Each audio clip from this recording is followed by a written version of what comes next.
So we just had Tesla Master Plan Part 3 dropping yesterday, and I've had a little bit of time now to like digest everything. And let me just tell you, there's some graphs here that are gonna be mind-blowing and are gonna change everything. They're gonna change the way in which we see Tesla's business and Tesla segment. So let's just start with the storage. The storage is, they're estimating that to be 240 terawatt hours of energy storage. And to give you an idea of how much that is, every one of those terawatt hours is valued right now at about $200 billion. Obviously, if you do production, it's going to be less than that, but that is pretty significant. We're talking about trillions of dollars here. They're expecting energy to be 10% of global GDP. And why is this important? Because right now we're at 7%, somewhere between 5 and 7% in terms of global GDP. So it's kind of good that you're in an industry in which total market is increasing naturally like that. It always helps, right? So moving along, they express the inefficiencies of the old system. And this is sort of like the inefficiencies of combustion cars, right? They compared the Toyota Corolla to a Model 3, and there's a lot of people that typically say that electric cars are inefficient in nature because the grid is inefficient, but this graph sort of puts all that to rest,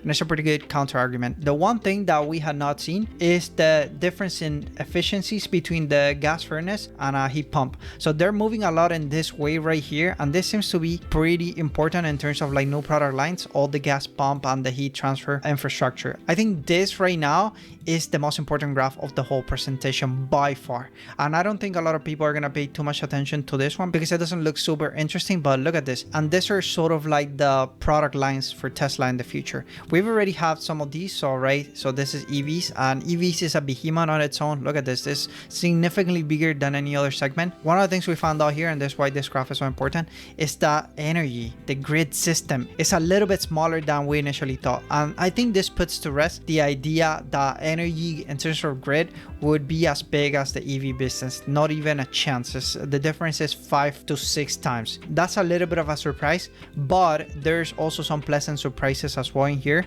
So remember how we talked about the heat pump? So this part right here, that is sort of like delivery of temperature for industrial factories and things of that sort. So this is significantly higher than I initially expected from the presentation and investor day. And we can see that boats are significantly more important than we also initially thought. So the reason why this graph is so important is because it gives us a really good idea of what are the most important segments for Tesla. We know that EVs are pretty important, always been, but we also know that the industrial heat transfer thing is going to be super important, and the boats are going to be super important as well. And grid's still important, but it's not as important as the other three. Anyway, so moving right along.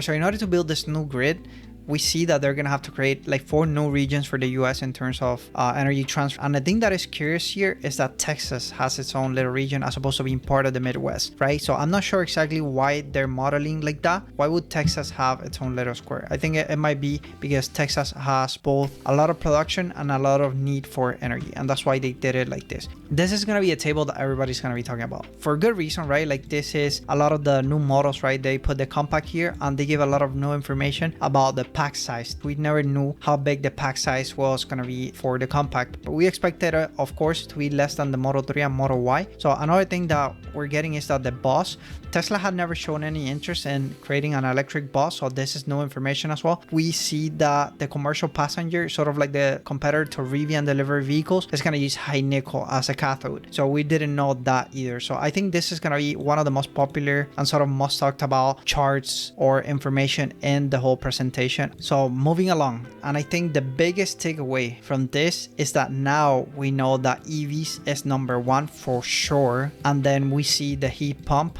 and surprisingly boats as well, and then the grid being in number 4. Hope you enjoyed this little summary, you got value out of it. I'll see you next time.